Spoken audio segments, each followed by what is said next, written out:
Bonjour à tous. Pourquoi la Russie a fait une démonstration de force avec des missiles hypersoniques il y a quelques jours? Parce qu'il y a des préparatifs de Troisième Guerre mondiale qui s'accélèrent sur le terrain ukrainien, sur le terrain chinois également. Je vais tout vous expliquer. On a des informations certaines, enfin très sourcées et très récentes, très concrètes. Nous pouvons et nous devons l'éviter, évidemment. Et la France peut jouer un grand rôle de paix, de désescalade, dans l'intérêt des peuples.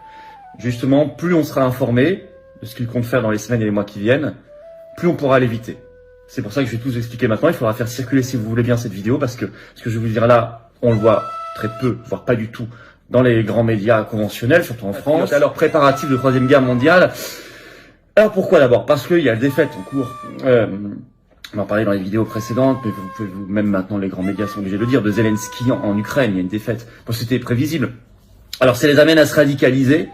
Ça amène l'OTAN à se radicaliser. Et la Russie vient de lancer un sérieux avertissement. Je vais tout vous expliquer. Alors, on se place toujours dans l'agenda 2030 qui a été signé en juin 2021 à Bruxelles. Je vous avais fait une vidéo, donc avant la guerre d'Ukraine, qui cible Russie et Chine. Bon, pour une guerre mondiale. Alors, sur l'Ukraine, là, il faut lire un article très sérieux, très documenté, dans la revue Asia Times, sorti article 8 mars. Alors, Asia Times, c'est une revue sérieuse qui a été créée en 1995, et là, c'est un article de Stephen Bryan, qui est chercheur principal au Center for Security Policy et au Yorktown Institute. Voilà. Et il fait toute une analyse, j'en cite un petit extrait, je vais vous expliquer, et très concrète.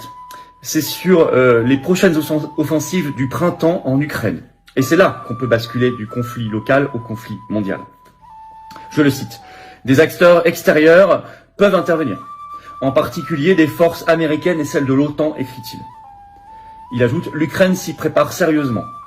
Cette offensive a probablement été planifiée au Pentagone plutôt qu'à Kiev, donc aux États-Unis. Il ajoute,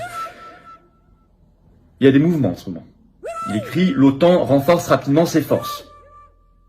Samedi 4 mars, le porte-avions américain Liberty Pride a embarqué dans le port d'Alexandroupolis, en Grèce.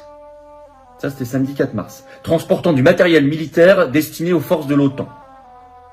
Il ajoute, l'objectif principal est probablement un assaut contre la Crimée, russe depuis 2014, et les forces russes dans le sud. Un assaut contre la Crimée, ça veut dire que la Russie considérait que ce serait contre son territoire national. On change de dimension. Il faudrait, je cite, les couper et les détruire systématiquement, ces forces russes, suivies d'une grande poussée en Crimée. Avec un rôle énorme et direct des États-Unis. Je vais vous lire, écoutez bien cet extrait édifiant de cette analyse de fond. Écoutez bien. Les États-Unis fournissent une énorme quantité de matériel de guerre pour cet assaut. Il comprend des équipements de pontage qui peuvent supporter des chars Léopard 2 d'origine allemande, qui pèsent plus de 62 tonnes. À peu près les mêmes que les chars Phantom M1 Abrams qui n'arriveront pas avant l'année prochaine s'ils arrivent. Il ajoute, l'Ukraine aura les mains pleines dans une telle opération et dépend des services de renseignement américains et très probablement de la puissance aérienne américaine. Il n'y a pas assez de temps, écrit-il, pour former les pilotes ukrainiens sur les F-16, les avions. Et il n'y a pas de F-16 à jour aujourd'hui à lancer dans la bataille. À moins, bien sûr, que des escadrons de chasse américains ne soient de la partie.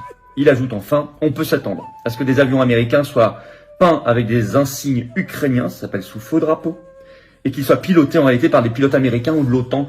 Fin de citation.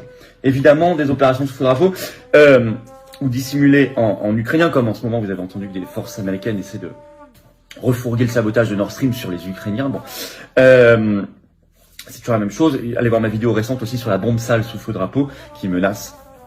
Donc vous voyez, c'est assez précis. Alors, il est écrit, difficile de dire comment la Russie pourrait répondre à un tel défi direct.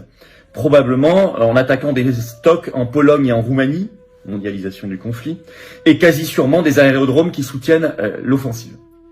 Il ajoute, les forces polonaises pourraient également s'engager en Ukraine, peut-être en prenant Lvov, une ville à 70 km en Ukraine de la frontière polonaise. Bon. Alors, ça reste supputatif, c'est quelqu'un d'informé, il donne des faits précis, il dit pas que c'est une certitude, il parle de probabilité, il évoque ce qu'il sait comme information du terrain, de ce qui a été objectivement débarqué, et ce qui pourrait être un scénario du printemps. Il faut l'éviter à tout prix. Alors, au même moment, augmentation des tensions avec la Chine, l'agenda 2030.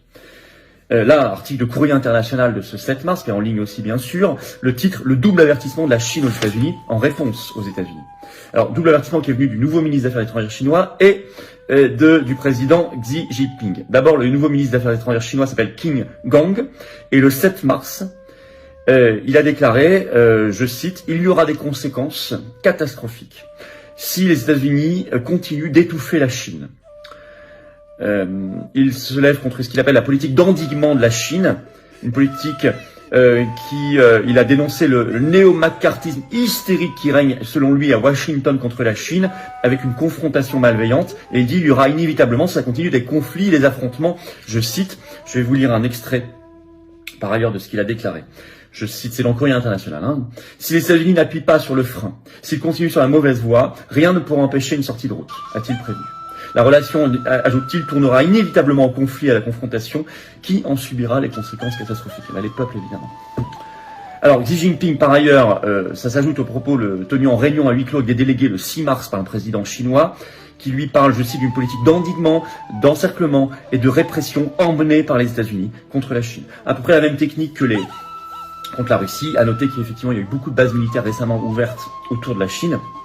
Par exemple, ce 1er février, le secrétaire d'État américain à la Défense, Lloyd Austin, était à Manille, en Philippines, pour inaugurer, ça a été fait le 2 février, le lendemain, 4 nouvelles bases militaires dans le pays américain. Il y a beaucoup de bases déjà, vous savez, au Japon, en Corée du Sud notamment. Bon, voilà, en Philippines, 4 nouvelles bases. Le même jour, le 2 février, le secrétaire général de l'OTAN, lui, était à Tokyo pour féliciter le Japon, justement, sur son augmentation du budget militaire. Donc on voit bien cet encerclement, cette fois avec la Chine. Alors, la Russie n'est pas restée les bras ballants, la Chine non plus, vous l'avez vu, elle répond, la Russie encore plus clairement. Ce 9 mars, elle a tiré 6 missiles hypersoniques en Ukraine. C'est une première.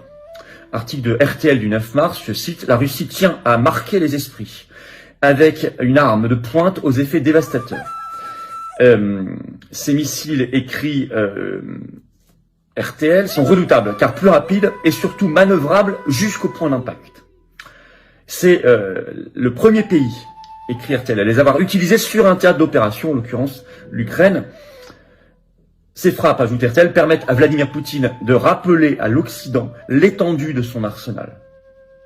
Et Moscou dit que ces missiles sont impossibles à intercepter. Effectivement, aucun des 6, pour le coup, n'a été intercepté. Ajoutez à cela, je vous avais fait une vidéo spéciale il y a quelques semaines sur les grands exercices militaires en cours de l'OTAN, et notamment français, l'exercice Orion. L'exercice militaire français Orion, qui est le plus grand depuis au moins 20 ans. Et il y a eu notamment un débarquement, une simulation de débarquement, les 25 et 26 février dernier à Sète, en France, qui va impliquer 7000 soldats, puis 12 000 de France et des pays de l'OTAN. Bon, écoutez, c'est maintenant que ça se passe. Donc, on voit bien que, comme ça ne se passe pas comme attendu, prévu par l'OTAN, ça se passe mal pour Zelensky. Bon, il y a une escalade. Il se radicalise. Des forces veulent préparer la Troisième Guerre mondiale. C'est évident. Je viens de vous l'expliquer très clairement. Nous n'y sommes pas.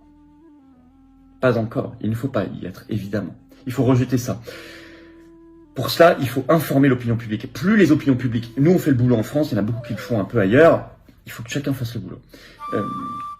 Moins nous serons dans la main des Américains et de l'OTAN, plus on aura une chance de sauver la paix contre la Troisième Guerre mondiale. C'est pour ça que c'est très important que je vous fasse ces vidéos, que vous les fassiez circuler, que chacun relaie. Il y a d'autres sources d'informations aussi. Prenez toujours ce qui est très fiable, bien sûr, mais faites circuler. La France peut jouer, en sortant de l'OTAN, ce rôle de paix, et les opinions publiques peuvent faire pression pour éviter ce scénario catastrophe. Et nous allons le faire. Et c'est pas pour rien.